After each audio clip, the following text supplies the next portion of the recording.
Bloody Mary of haunted villa. ఒక Serbian అమ్మాయి తన రక్తంతోనే స్నానం చేసింది. పాక్కుంటూ సహాయం కోసం అర్థిస్తుంది. కానీ ఆమె దృష్టి ఎక్కడి వరకు వెళ్ళిందో అక్కడి వరకు చీకటి మాత్రమే కనిపిస్తుంది ఆమెకి. ఎవరైనా కాపాడండి, ఎవరైనా నన్ను దయచేసి కాపాడండి ప్లీజ్. ఆ అమ్మాయి నిస్సహాయ స్థితిలో అలా పాక్కుంటూ వెళుతోంది. అప్పుడే ఒక పొడవాటి స్త్రీ వస్తుంది. ఆమె ఒక నన్ రూపాన్ని ధరించి ఉంది. ఆమె తలపైన కాలు పెట్టి నొక్కుతూ ఇలా చెప్తుంది, నేనెందుకు సిగ్గుపడాలి? నువ్వే నన్ను మిస్ చేసుకున్నావు. రా, వచ్చి నన్ను హాక్ చేసుకోరా. ఒక ఫ్లాట్ యొక్క లివింగ్ రూమ్ లో కూర్చున్న ఇద్దరు కపల్స్, నతాలియా, జోహన్ మరియు రోహన్, జారా. ఇంకా వాళ్ళు వాళ్ళ బీర్ని ఎంజాయ్ చేస్తూ ఉన్నారు. అప్పుడే జారా బాగా మత్తులో ఉంది. ఒక స్ట్రాంగ్ పెగ్ తీసుకున్న తర్వాత ఇలా అంటుంది, ఈ లూజ్ మేనేజర్ గాడున్నాడే, తల తినేస్తాడు వీడు. అరే బేబ్, చిల్ కదా, వైన్ ఎందుకు పాడు చేస్తున్నావు? అరే నేను చెప్పేది ఒకసారి వినరా నువ్వు? ఆ వెదవేంట్రా మా నాన్న అని అనుకుంటున్నాడా ఏంటి? ఎప్పుడు చూడు సిగరెట్లు తాగకు, డార్క్ లిప్స్టిక్ వేయకు అని. ఈ రోజు ఏమన్నాడు తెలుసా? షార్ట్ టాప్ వేసుకోకూడదంట, నా నడుము కనబడుతుందంట. నా నడుము చూపిస్తానో మూసుకుంటానో వాడికేంటి? అరే ఏంటి నువ్వు, జస్ట్ చిల్యా. నీ ప్రాబ్లంకి సొల్యూషన్ నా దగ్గర ఉంది. విను, ఇది లాంగ్ వీకెండ్, గోవా వెళ్దాం మనం. అక్కడ నాదొక పాత విల్లా ఉంది. అక్కడెవరో రాత్రి మాట్లాడుకుంటున్నట్టు శబ్దాలు వస్తాయట. ఒకసారి వెళ్ళి చూద్దాం కదా. వెళ్దాం కదా ఫ్రెండ్స్. చూడండి, అక్కడ భూతాలు గుసగుసలాడుతుంటాయి. ఇక మనమిక్కడ. ఇక జాన్ తన మాటను పూర్తి చేయకముందే నలుగురు ఫ్రెండ్స్ నవ్వుతూ ఉంటారు. ఇక తర్వాత రోజు గోవాకి బయలుదేరుతారు. 6 గంటల లాంగ్ డ్రైవ్ తర్వాత వాళ్ళందరూ గోవా చేరుకున్నాక, అందరూ వారి వారి లగేజ్ దించుకున్నాక బాగా అలసిపోవడంతో వారి వారి రూమ్కి వెళ్ళి పడుకున్నారు. ఇక సాయంత్రం కాగానే నలుగురు బయటికి వచ్చేశారు. స్విమ్ సూట్ తోడుక్కొని విల్లా ముందున్న ఓపెన్ బీచ్లో ఎంజాయ్ చేయడానికి బయలుదేరిపోయారు. నలుగురు కూడా సముద్రపు అలలతో ఆడుకుంటున్నారు. అప్పుడే సారాకి రోహన్ యొక్క వీపు పైన నీలిరంగు చారలు కనిపిస్తాయి. అవి చిన్న చేతి యొక్క ఆకారంలో ఉన్నాయి. కానీ ఆశ్చర్యకరమైన విషయం ఏంటంటే గత రాత్రి ఆ చారలు అతని వీపు పైన కనబడలేదు. రోహన్ వెనకాల నీకేంటి ఇంత పెద్ద దెబ్బ తగిలింది? బ్లూ కలర్ గా మారిపోయింది. అవునా, కానీ నొప్పి తిరగట్లేదే.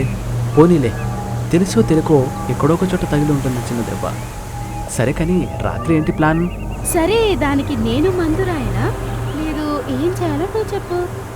జారా రోహన్కి ఇలా చెప్పాక వారి యొక్క విల్లా వైపు వెళుతూ ఉంది. రోహన్ కూడా నవ్వుతూ ఆమె వెనకాల వెళ్ళిపోతాడు. రోహన్ లివింగ్ రూమ్ని క్రాస్ చేసి తన గదికి వెళుతున్న ఆ సమయంలో అతని చెవులకి ఏదో శబ్దం వినిపిస్తూ ఉంటుంది. చూస్తుంటే లివింగ్ రూమ్లో పెట్టినటువంటి ఒక నన్ను యొక్క ఫోటో నుంచి వస్తున్నట్టుంది. రోహన్ అక్కడే ఆగి ఆ శబ్దం యొక్క నిజమేంటో తెలుసుకోవాలనుకుంటాడు. కానీ అతని లోపల రగిలిపోతున్న కామేచ్ఛ కారణంగా అతను అటువైపు దృష్టి సారించలేకపోయాడు. దాంతో అతను సారా యొక్క గది వైపు బయలుదేరిపోయాడు. రోహన్ వెళ్ళగానే ఆ నన్ను యొక్క పోర్ట్రేట్లో నుంచి నవ్వు వినిపిస్తోంది. ఆ నవ్వు ఒక బలి పశువు దొరికినట్టు ఉంది. ఇక్కడ ఇటు నతాలియా మరియు జాన్ కూడా విల్లా లోపలికి వస్తూ ఉన్నారు. హే బేబ్, నువ్వు ఒక ఇంట్రెస్టింగ్ విషయం చూడాలనుకుంటున్నావా? నతాలియా యొక్క ఉత్సాహం చూసి జాన్ ఆమె చేయి పట్టుకొని గదిలో తీసుకెళ్తాడు. ఇక పరుపుల కింది నుంచి ఒక పెట్టెని తీసి ఇలా చెప్తూ ఉన్నాడు, ఇది మా తాత ముత్తాతల కాలం నాటి పెట్టె.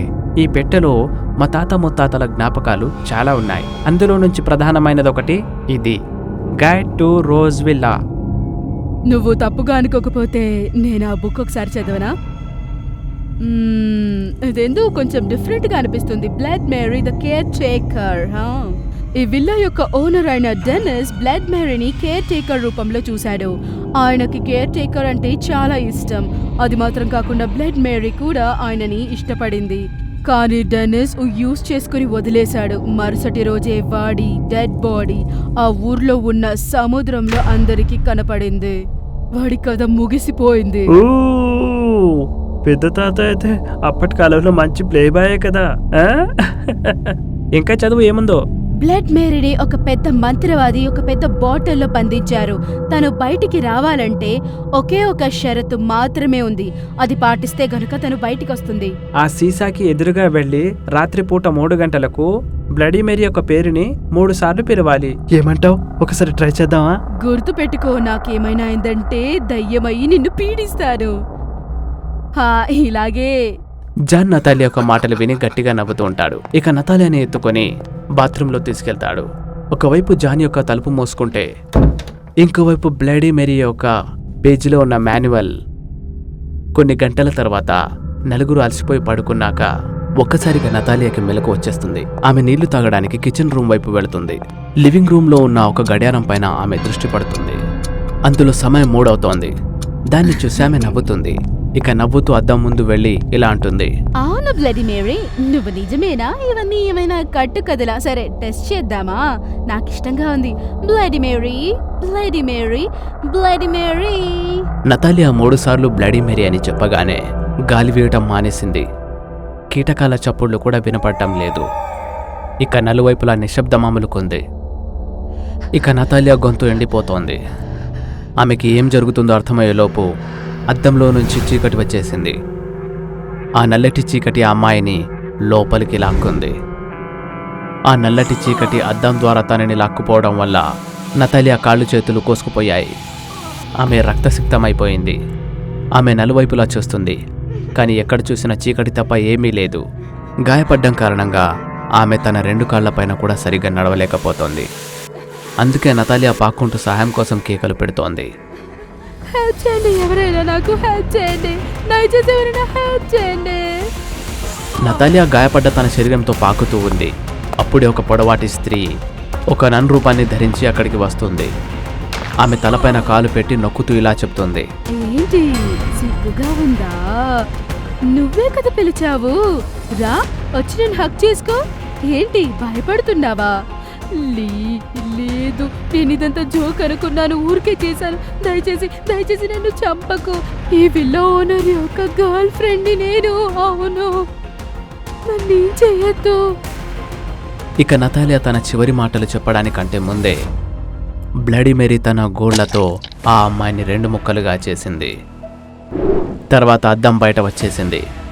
రోహన్ మరియు జారా పున్నమి నాగుల్లా అతుక్కొని ఒకే దగ్గర పడుకొని ఉన్నారు. కిటికీ శబ్దం రావటం వల్ల వాళ్ళు నిద్రలేచారు. రోహన్ కిటికీ మూసివేయడానికి లేచినప్పుడు అతనికి బయట బీచ్ దగ్గర ఒక నన్ కనిపిస్తుంది. ఆమె తన చేతులతో ఇతని వైపే వేవ్ చేస్తుంది. రోహన్కి ఇదంతా వింతగా అనిపించింది. అందుకే అతను కిటికీని త్వరగా మూసేశాడు. ఇక అతను ఆ కిటికీ మూసివేయగానే అతను తిరిగి చూడగానే ఆ నన్ అతని కళ్ళ ముందే ఉంది. ఆమెను చూడగానే రోహన్ కేకలు పెట్టాడు.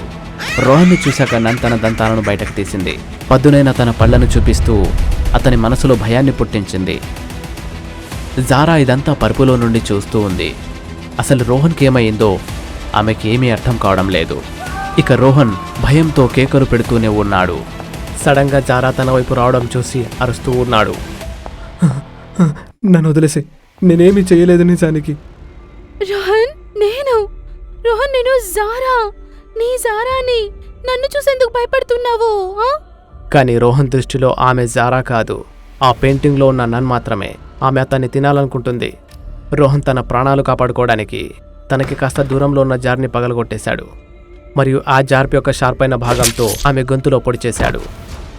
ఇక తాను నన్ను చంపేశానని కాసేపు అతనికి అనిపించింది. కానీ కొంచెం సేపటి తర్వాత అతనికి ఏమనిపించిందంటే తాను తన గర్ల్ ఫ్రెండ్ జారాని చంపేశాననే విషయం అప్పుడు గ్రహించాడు. రోహన్ ఏడ్చుకుంటూ ఆమె శవాన్ని తన దగ్గర తీసుకొని ఏడుస్తూ ఆమెను క్షమాపణ అడుగుతూ ఇలా అంటున్నాడు, జారా, జారా, కళ్ళు తెరువు జారా, నన్ను ఇలా వదిలిపెట్టేసి వెళ్ళిపోకు జారా, జారా. ఇంకా రోహన్ పశ్చాత్తాపంతో ఏడుస్తూనే ఉన్నాడు. అప్పుడే అతని చెవులలో ఆ శబ్దం వినిపించింది. ఏదైతే అతను ఇంట్లో వచ్చేటప్పుడు వినిపించిందో ఆ శబ్దం. ఆ శబ్దాన్ని వినగానే రోహన్కి ఎంత కోపం వచ్చిందంటే అతను కోపంగా వెళ్ళి ఆ నని యొక్క అద్దం ముందు నిలబడి గట్టిగా అరుస్తూ ఇలా చెప్పాడు, ధైర్యం ఉంటే నా ముందుకి రా, అన్యాయంగా నా సారా ప్రాణాలు తీసుకున్నావు, నేను నిన్ను ప్రాణాలతో వదిలిపెట్టను. రోహిణి ఇలా చెప్పగానే ఆ చిత్రం నవ్వుతూ ఉంది. ఆ ఫోటోకి 2 వైపుల నుండి రక్తసిక్తమైన 2 చేతులు వచ్చాయి. ఇక చూస్తూ ఉండగానే ఫోటో కింది భాగం నుంచి కాళ్ళు వచ్చాయి. ఇక అవన్నీ వేగంగా వచ్చి అతని శరీరాన్ని ఢీకొన్నాయి. రోహన్ యొక్క శరీరము జీవోత్సవంలా కింద పడి ఉంది. అతని రక్తం వల్ల కింద ఉన్న తెల్లటి టైల్స్ ఎర్రగా మారిపోయాయి. ఇక్కడ జాన్ చూస్తే చాలాసేపటి నుండి గాఢ నిద్రలో ఉన్నాడు. రోహన్ కేకలు విన్నాక అతనికి మెలకువ వచ్చింది. నతాలియా కూడా గదిలో లేదని అతనికి లేచాక అర్థమయ్యింది. నతాలియా గురించి ఆ కేక గురించి తెలుసుకోవడానికి అతను గది నుంచి బయటకు వెళ్ళాడో లేదో ముందు చూసి ఒక్కసారిగా షాక్ అయ్యాడు. ఎందుకంటే ఒకవైపు గాయపడ్డ రోహన్ యొక్క శరీరము రక్తసిక్తమై పడిపోయి ఉంది. ఇంకోవైపు చూస్తే నతాలియా యొక్క అర్ధ శరీరము అద్దంలో ఇరుక్కుపోయి ఉంది. అసలు ఇదంతా ఇక్కడ ఏం జరిగింది, ఎలా జరిగింది అనేది జాన్కి అర్థం కావడం లేదు. అతను ఇక్కడి నుంచి గనక వెళ్ళకపోతే అతని ప్రాణాలకే ప్రమాదం ఉందని జాన్కి పూర్తిగా అర్థమైపోయింది. ఇక ఏమాత్రం ఆలస్యం చేయకుండా జాన్ ఇంటి యొక్క మెయిన్ డోర్ వైపు వెళ్తూ ఉంటాడు. కానీ ఒక్కసారిగా ఎవరో అతని ముందు వచ్చేస్తారు.